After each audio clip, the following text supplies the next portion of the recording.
Alhamdulillahi Rabbil Alamin wa sallallahu wa sallam wa baraka ala nabiyyina Muhammad wa ala alihi wa sahbihi ajma'in amma ba'd. On continue la lecture et la traduction du livre Qasasul Anbiya du Cheikh Abdurrahman ibn Nasir al-Sa'di rahimahullah. Lors du cours dernier, on avait traité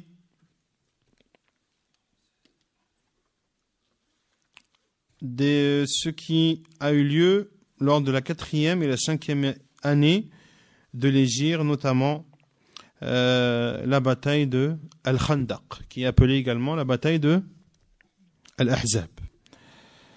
Puis, Cheikh Sa'di rahimahullah cite ce qui a lieu lors de la 6e année de l'Hégire.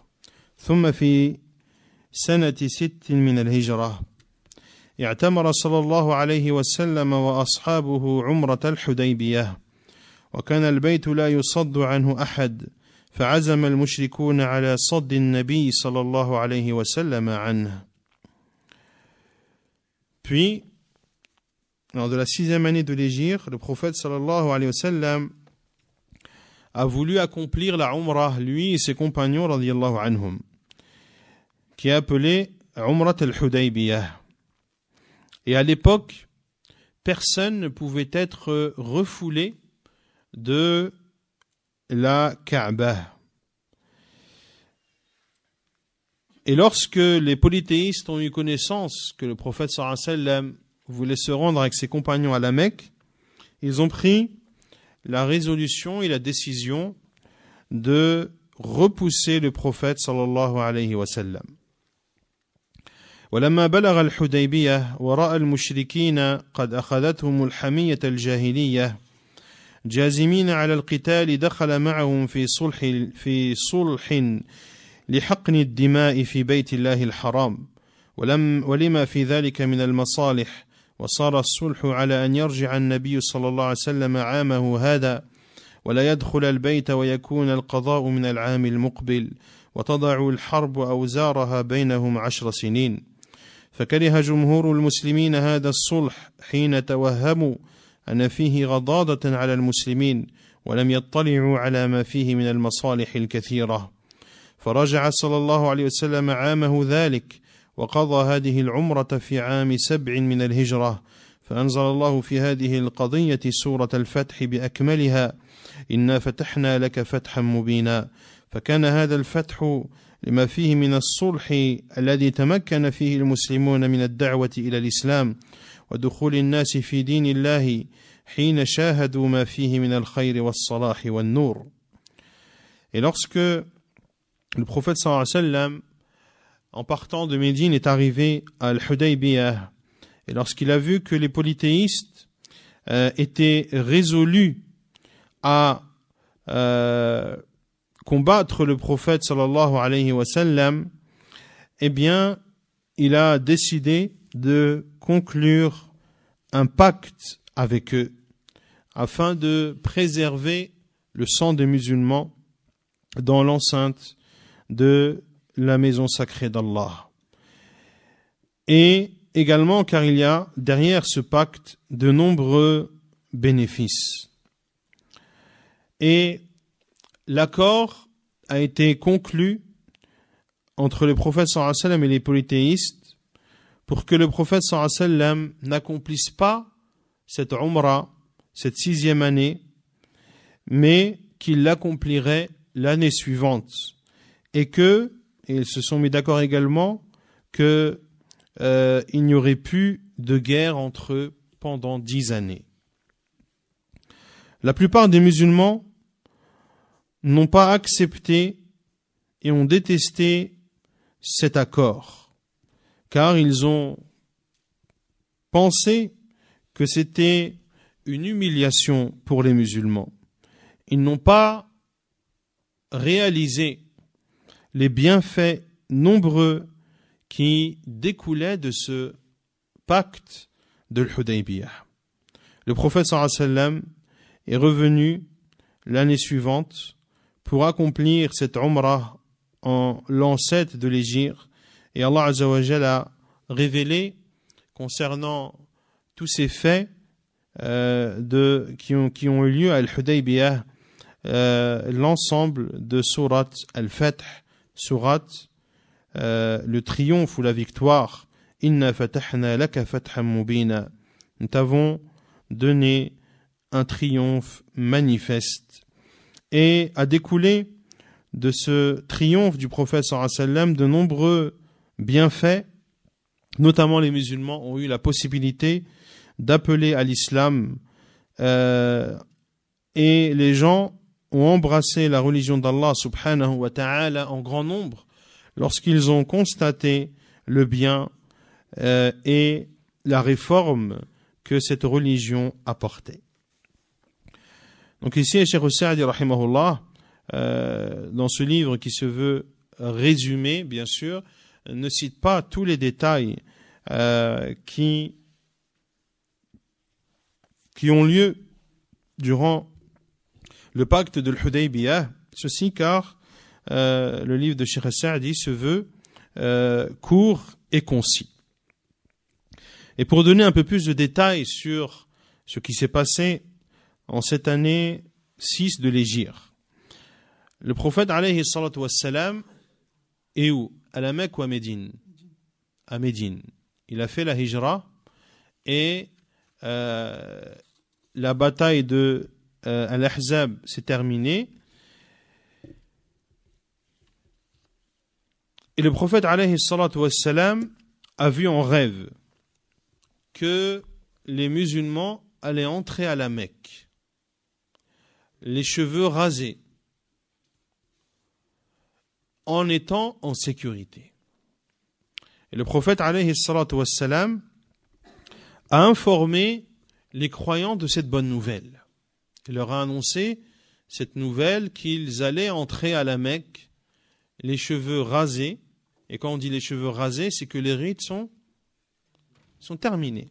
Que les rites sont terminés. Et qu'ils allaient être en sécurité.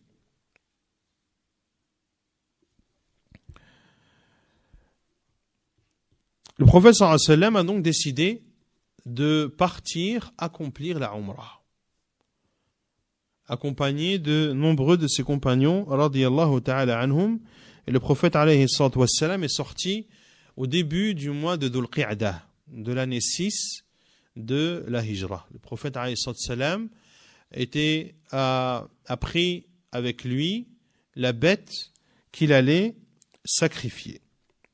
Et lorsque les polythéistes de Quraysh ont appris que le prophète sallallahu alayhi wa sallam se dirigeait vers la Mecque, ils ont envoyé Khalid ibn Walid radiyallahu anhu avec lui 200 cavaliers pour couper le chemin des musulmans et pour ne pas qu'ils puissent se rendre à la Mecque. Le prophète sallallahu alayhi wa sallam, lorsque ses éclaireurs lui ont informé que les polythéistes avaient pris la décision de l'empêcher de rentrer à la Mecque, le prophète sallallahu alayhi wa sallam a consulté ses compagnons radiyallahu anhum, à savoir s'il combat ou non, s'il s'y rend pour combattre ou non. Et Abu Bakr radiyallahu anhu lui a dit que personne ne peut refouler quiconque de la maison sacrée d'Allah. Et c'est ce qui était connu à la Mecque. Personne ne peut empêcher quiconque de venir dans l'enceinte de la Kaaba. Et que celui qui en empêche, eh bien, on le combat. Le prophète sallallahu alayhi wa sallam a pris et a jugé la décision ou la proposition de Abu Bakr comme étant bonne. Le prophète sallallahu alayhi wa sallam a changé d'itinéraire pour se rendre à la Mecque jusqu'à arriver à Al-Hudaybiyah. Khalid ibn Walid, qui scrutait les musulmans de loin, les a vus accomplir la prière de Dhuhr et a décidé de les attaquer pendant la prière de l'Asr. Car les musulmans qui prient, ils sont tous derrière leur imam. Et le fait de les attaquer par surprise pendant ce moment, c'était une occasion pour lui de combattre et de faire subir aux musulmans de graves pertes. Mais Allah Azza wa Jal, entre la prière de Dhuhr et la prière de l'Asr, a révélé les versets de Surat An-Nisa, où Allah Azza wa Jal explique en détail comment la prière de la peur a lieu. Et que une partie des croyants prient derrière l'imam, une rak'at, puis font face à l'ennemi. Et lorsque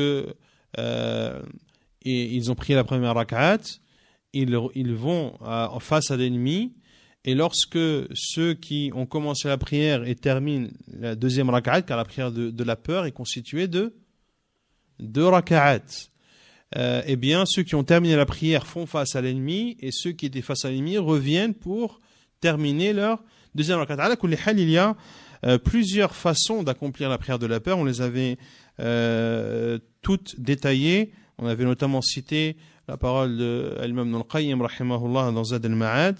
Et pour ceux qui veulent les détails, qu'ils reviennent à l'explication du livre Al-Wajiz disponible sur le site La Voix Droite.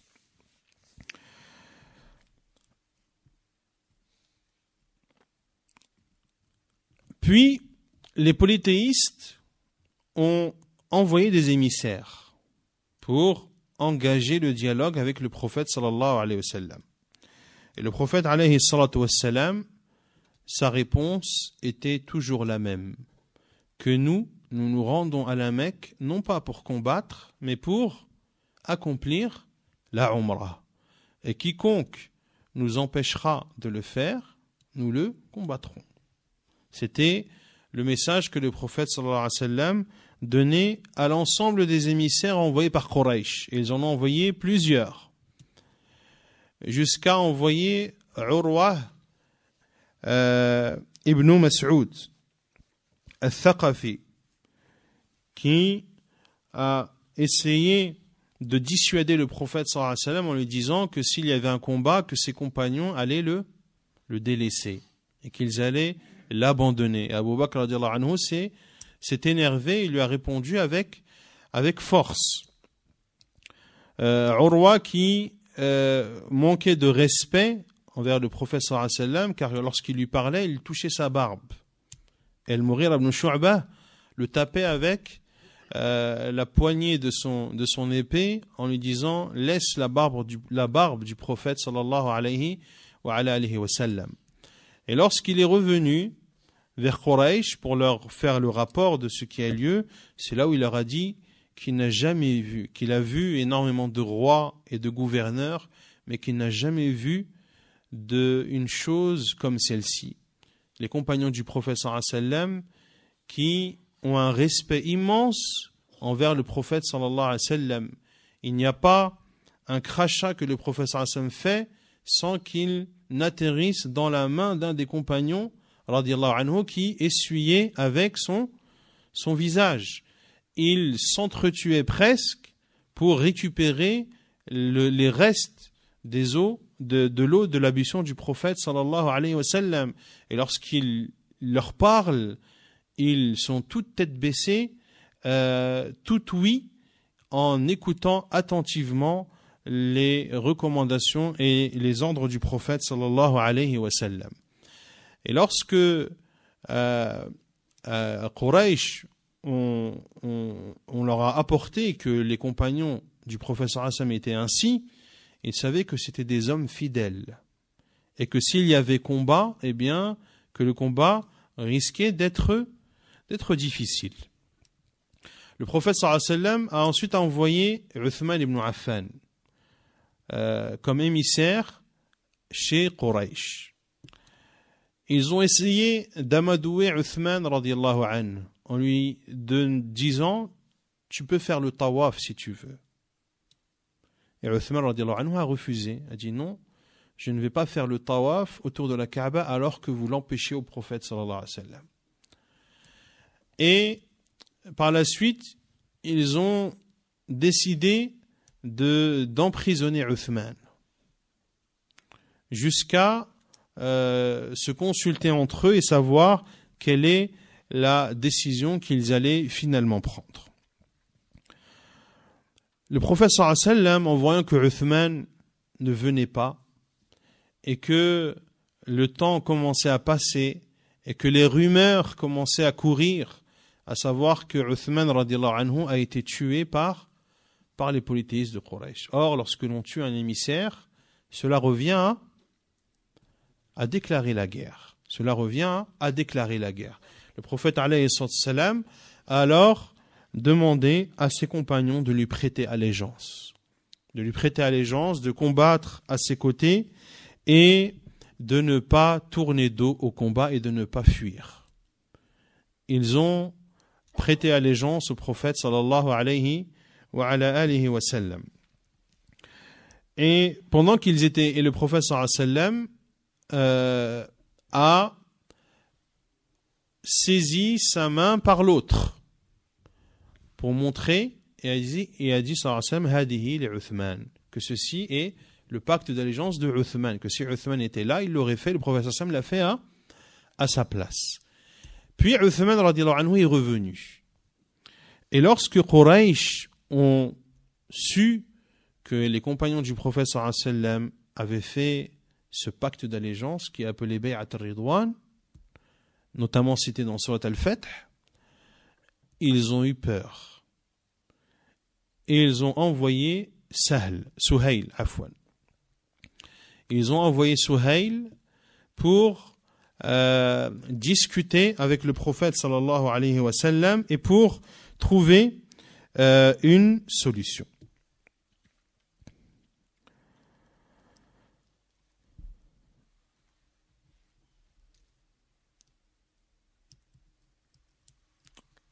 Suhail ibn Amr,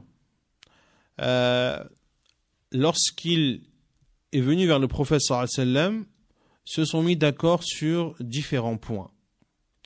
Le premier est que le prophète sallallahu alayhi wa sallam ne rentre pas à la Mecque cette année-là, qu'il doit retourner à Médine et qu'il pourra rentrer à la Mecque pendant 3 jours l'année suivante. Également, qu'il n'y ait pas de combat entre eux pendant 10 années. Et le pacte de l'Hudaybiyah également comportait que celui qui voulait être sous l'égide de Muhammad en avait le droit, et celui qui voulait être sous l'égide de Quraysh en avait le droit. Également, parmi les accords qu'il y a eu, et que si, après ce pacte, un musulman quitte la Mecque pour se réfugier à Médine, que les musulmans doivent le rendre aux polythéistes. Et que si un musulman quitte Médine pour aller à la Mecque, se réfugier auprès des polythéistes, que les polythéistes n'aient pas l'obligation de le rendre aux musulmans. Vous avez compris ou pas? Également, parmi les accords,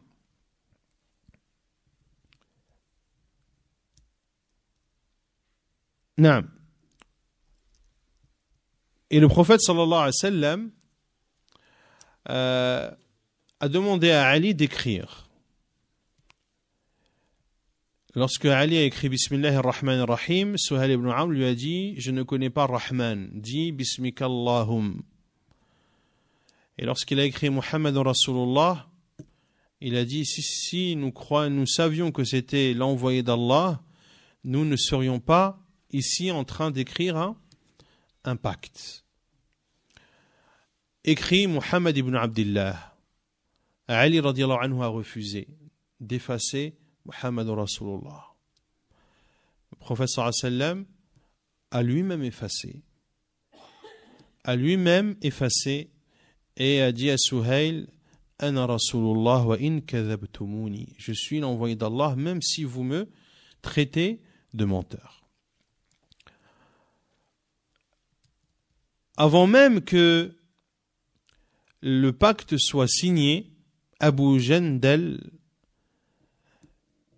vient en fuyant la Mecque pour se réfugier auprès des musulmans. Et Abu Jandal n'était autre que le fils de Suhail ibn Amr, celui qui était en train de signer le pacte. Et Suhail a dit, voilà le premier que vous allez nous rendre. Le prophète sallallahu alayhi wa sallam lui a dit que le pacte n'a pas encore été signé. Suhail a dit, alors dans ce cas, je ne signe rien. Et Suhail a frappé son fils, qui a commencé à crier et à dire aux musulmans, allez-vous me laisser retourner chez les polythéistes pour qu'ils me fassent du mal et m'éprouvent dans ma religion? Et le prophète sallallahu alayhi wa sallam de lui dire de patienter et que Allah subhanahu wa ta'ala allait donner une issue favorable à sa situation. Et effectivement, par la suite, Allah azza wa jalla lui a accordé une issue. Ensuite,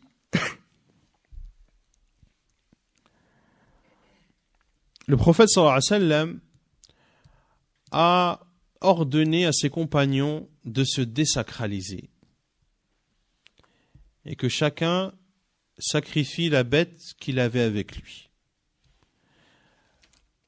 Beaucoup de musulmans ont eu du mal à accepter ce sulh de l'Hudaybiyah, cet accord de l'Hudaybiyah, car ils ont considéré que c'était une humiliation pour les musulmans. Omar radiyallahu anhu est venu voir le prophète sallallahu alayhi wa sallam, leur a dit, ne sommes-nous pas dans la vérité et eux dans l'erreur? Il a dit oui. Ceux qui sont tués parmi nous, ne sont-ils pas au paradis et les leurs en enfer? Le prophète sallallahu alayhi wa sallam a dit oui. Et Omar radiyallahu anhu a dit, pourquoi alors nous infliger une humiliation dans notre religion? Et le prophète sallallahu alayhi wa sallam de lui dire qu'il est l'envoyé d'Allah et qu'Allah azza wa jal allait accorder une issue favorable et allait donner un bien immense à travers ce pacte de Al-Hudaybiyah. Et effectivement, Allah azza wa jal l'a appelé Fath, inna fatahna laka fathan mubina. Nous t'avons accordé un triomphe manifeste alors que le prophète sallallahu alayhi wa sallam n'a pas combattu. Et Omar est parti voir Abu Bakr, qui lui a dit exactement la même chose que le prophète sallallahu alayhi wa ala alihi wa sallam. Puis, lorsque les compagnons n'ont pas voulu obéir sur le champ au prophète sallallahu alayhi wa sallam, cela a attristé le prophète sallallahu alayhi wa sallam.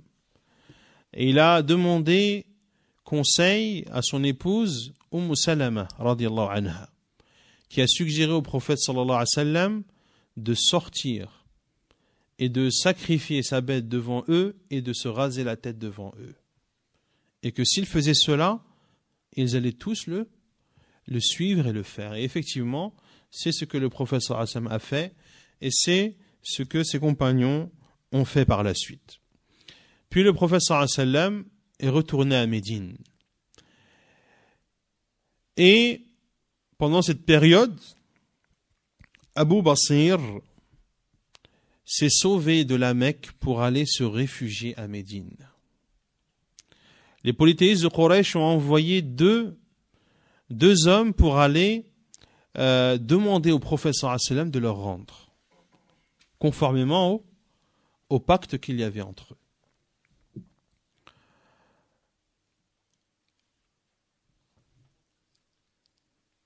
Et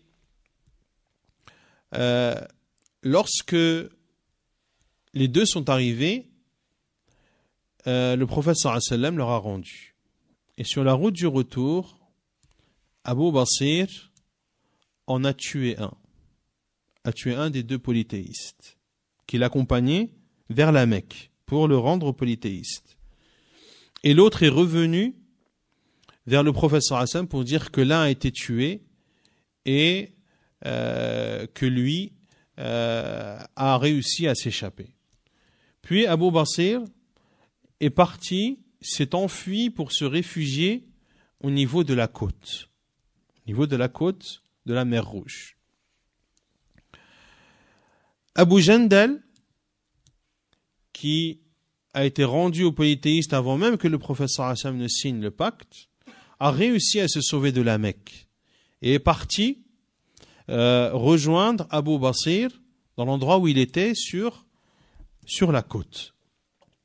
Et il ne cessait d'attaquer les caravanes des polythéistes qui venaient du Chem, de les attaquer, de prendre leurs biens, etc.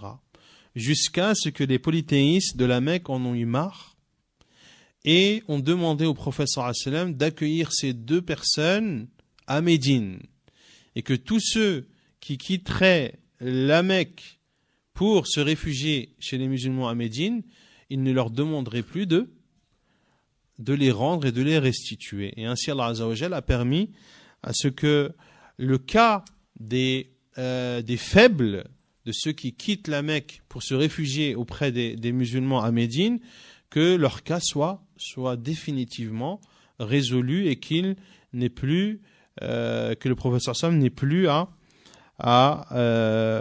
devoir les rendre. Et ceci sans que le prophète sallam ne trahisse une seule fois le pacte qu'il a eu avec les polythéistes de la Mecque.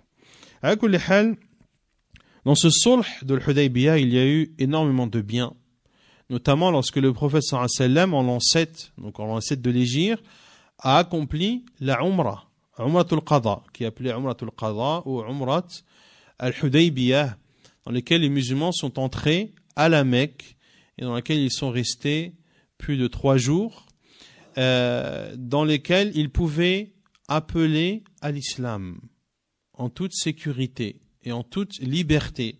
Et les gens pouvaient écouter, voir les musulmans, voir quelle est leur religion, et énormément de musulmans se sont convertis à l'islam, au point que même certains savants ont dit que se sont convertis à l'islam beaucoup plus de personnes pendant cette courte durée que durant toutes ces années où l'islam est apparu. ونكتفي بهذا القدر وسبحانك اللهم وبحمدك أشهد أن لا إله إلا أنت أستغفرك وأتوب إليك.